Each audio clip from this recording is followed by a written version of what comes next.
Hi Ray, this is in addition to the previous video that I just sent you, just looking at the launch page once again.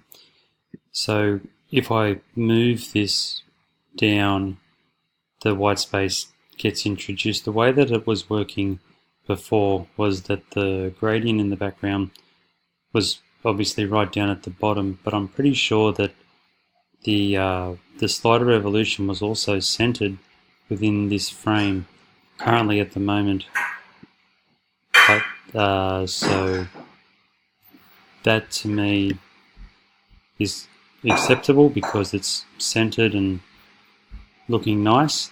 This is on a 1360 by 768 standard size, and then as we start moving through the desktop and laptop and tablet and mobile, there are a number of inconsistencies to the ideal of back here where it's centered. It starts to shift upwards.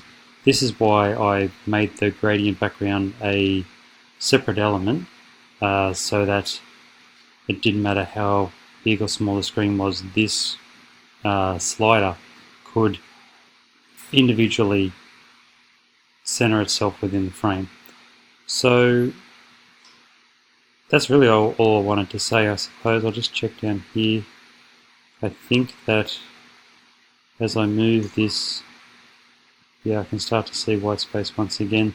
That one isn't so much of an issue because this is a portrait variation of the design, as is that. It's only once it gets to the landscape that these issues that I'm talking about come into play. So I'll leave that with you. Thanks, Ray. Cheers.